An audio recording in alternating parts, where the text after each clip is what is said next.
ప్రార్థన చేసి మొదలు పెడదాం. ఓం గురు బ్రహ్మ గురు విష్ణు గురుదేవో మహేశ్వర గురు సాక్షాత్ పరబ్రహ్మ తస్మై శ్రీ గురవే నమః. ఓం అన్నాదో శ్రీ జగన్నాథ మద్గురు శ్రీ జగద్గురు మమాత్మ సర్వభూతాత్మ తస్మై శ్రీ గురవే నమః. ఓం అఖండ మండలాకారం వ్యాప్తం ఏన చరాచరం తత్పదం దర్శితం ఏన తస్మై శ్రీ గురవే నమః. శ్రీమతి ఏకైక గురువు ఆధ్యాత్మిక సామ్రాజ్య చక్రవర్తి శతాయుగ గ్రంథకర్త హిందూ జ్ఞానధర్మ ప్రదాత సంచలనాత్మక రచయిత త్రైత సిద్ధాంత ఆదికర్త శ్రీ శ్రీ శ్రీ ఆచార్య ప్రబోధానంద యోగీశ్వరుల వారిచే రచించబడిన పరమ పవిత్ర పరిశుద్ధ ప్రథమ దైవ గ్రంథము త్రైత సిద్ధాంత భగవద్గీత. అందరికీ జ్ఞానం చక్కగా అర్థం కావాలని గురుదేవుని ప్రార్థించుకుంటూ మొదలు పెట్టుకుందాం. మనం పోయిన వారము 22-23 శ్లోకాల వరకు చెప్పుకున్నాము సాంఖ్యయోగము అనే అధ్యాయంలో. అందులో మనము జీవుని సంబంధించి జీవాత్మ అయినటువంటి వాడిని అగ్ని కాల్చలేదని, నీరు తడపలేదని, గాలి ఆర్పివేయలేదని, ఆయుధములు ఖండించలేవని మనము తెలుసుకున్నాము. ఎందువల్లంటే జీవుడు శరీరంలో ఒక్కచోట తలలో ఒక్కచోట ఎక్కడో లోపల ఉన్నాడు. ఏం జరిగినా కానీ శరీరం అంతా వ్యాపించి ఉన్న ఆత్మకే కానీ జీవునికి కాదు. అంతేకాకుండా జీవుని మనము ఆ జీవాత్మ అయినటువంటి వాడిని మనము కోటలోని రాజుగాను, రాజు రహస్య ద్వారం గుండా విపత్తు సంభవించినప్పుడు పారిపోతాడని చెప్పి ఆ విధంగా మనం తెలుసుకున్నాం. అలాగే కోటలో రాజులాగానే దేహంలో ఉన్నటువంటి జీవాత్మ ఉన్నాడు. జీవాత్మ కూడా శరీరానికి ఏదైనా ప్రమాదం సంభవించినప్పుడు, చంపబడే పరిస్థితి వచ్చినప్పుడు ఆ సమయంలో జీవాత్మ దొరికేవాడు కాదు. అది ఏం జరిగినా కానీ ఆత్మకే జరగాలి. ఆత్మ శరీరం అంతా నఖశిఖ పర్యంతం వ్యాపించింది కాబట్టి జీవుణ్ణి చంపలేరు. జీవుడు ఒక దేహం నుంచి ఇంకో దేహానికి మారుతాడని కూడా మనం చెప్పుకున్నాము. ఆత్మ చంపబడుతుంది ఆ సందర్భంలో, కానీ ఆత్మకు నాశనం లేదు, జీవునికి నాశనం ఉంది. ఎప్పుడు మోక్షం పొందినప్పుడు మాత్రమే నాశనం అవుతాడు. అప్పటి వరకు శరీరాలు మారుతూ ఉంటాడు జీవుడని కూడా మనం తెలుసుకున్నాం. ఇక తర్వాత మనము ఈరోజు తెలుసుకోబోయే 24-25 2 శ్లోకాలు చూసినట్లయితే ఈ 2 శ్లోకాలు పరమాత్మకు సంబంధించే చెప్పబడి ఉన్నాయి. ఈ 24వ శ్లోకం చూద్దాము. అచ్ఛేద్యోయ మదాహ్యోయమక్లేద్యో అశోషయేవ చ నిత్య సర్వగతస్థానురచలో అయం సనాతనః. ఈ శ్లోకము పరమాత్మకు సంబంధించే చెప్తా ఉన్నటువంటిది. ఎల్లప్పుడూ ఉండేవాడు, సర్వ జగత్తంతా వ్యాపించిన వాడు, నిలకడగా ఉండేవాడు, చలనము లేనివాడు అయినటువంటి సనాతనమైన పరమాత్మ ఛేదించబడడు, కాలడు, తడపబడడు, త్రోయబడడు. ఇక్కడ ఏంటంటే కొందరు తెలివికి ఒక ప్రశ్న అడగవచ్చు.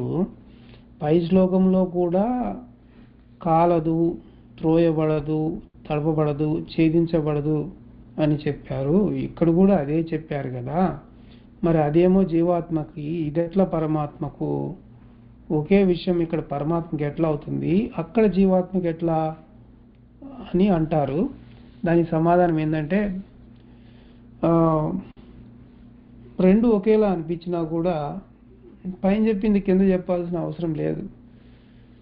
పైన చెప్పింది కింద చెప్పిండు అంటే అందులో కొంత ప్రత్యేకత ఉన్నది అని తెలుస్తుంది. ఆ ప్రత్యేకత అనేది ఇప్పుడు పైన ఏమన్నాడు, ఆయుధాల చేత ఛేదించబడదు అని చెప్పిండు, కింద ఛేదించబడేది కాదు అని అన్నాడు. రెండు ఒకేలాగా అనిపించినా కింద మాత్రం చాలా ప్రత్యేకంగా ఉంది. అయితే దీనిలోని అంతర్యము మనము గ్రహించలేనందువలన రెండు ఒకేలాగా అనిపిస్తాయి. కానీ మనము ముందే చెప్పుకున్నాము, ప్రతి శ్లోకము దేనికి సంబంధించినది అనేది కనుక తెలియకపోతే మనము మొత్తం పూర్తిగా తికమకలో పడిపోతాము. కాబట్టి ఇక్కడ ఆయుధం చేత తెగదు, అగ్ని చేత కాలదు, నీటి చేత నానదు, గాలి చేత త్రోయబడదు అని మాత్రమే పై శ్లోకంలో చెప్తే, ఈ క్రింద శ్లోకంలో ఆత్మ తెగదు, కాలదు, నానదు, త్రోయబడదని చెప్పి కూడా ఇంకేమన్నారంటే ఈ ఆత్మ నిత్యుడు, సర్వం వ్యాపించిన వాడు, చలనము లేనివాడు, సనాతనుడని కూడా చెప్పాడు. అంటే సర్వవ్యాపి సనాతుడు పరమాత్మే కాబట్టి ఈ శ్లోకం పరమాత్మకు సంబంధించి చెప్పింది అని తెలియచుంది. పైనేమో పై శ్లోకం 23వదేమో జీవాత్మకున్న విధానాన్ని తెలియజేస్తే ఈ శ్లోకం ఏమో పరమాత్మ యొక్క విధానం తెలియజేసింది. కాబట్టి రెండిటికి మధ్య తేడాను తెలుసుకోవాలి. చెప్పబడిన విషయమేమో రెండిటికి వర్తిస్తుంది. అయితే ఏ శ్లోకం ఎవరికనే అనుమానం వస్తుంది కాబట్టే కింద శ్లోకాన్ని మనం జాగ్రత్తగా పరిశీలించినప్పుడు మనకు అందులో విశేషంగా చెప్పబడినటువంటి విషయాలైనటువంటివి నిత్యుడు, శాశ్వతమైనటువంటి వాడు, చలనము లేనటువంటి వాడు, సర్వమంతా వ్యాపించినటువంటి వాడు, సనాతనుడు అన్న దాన్ని బట్టి ఈ శ్లోకము పరమాత్మకే సంబంధించినటువంటిది అని తెలిసిపోతుంది. ఈ సారాంశాన్ని బట్టి జీవాత్మ పరమాత్మలు రెండును బయట ప్రకృతికి కానీ ఆయుధాలకు కానీ దొరికేవి కావు. ఏం దొరుకుతుంది? మరి ఆత్మే దొరుకుతుంది. ఎందుకంటే ఆత్మే నఖశిఖ పర్యంతం అంతా వ్యాపించి ఉంటుంది.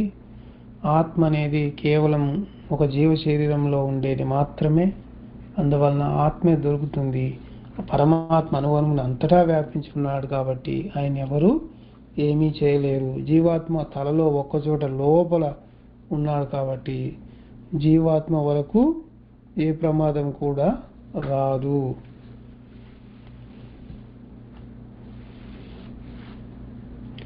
తర్వాత శ్లోకం చూద్దాం.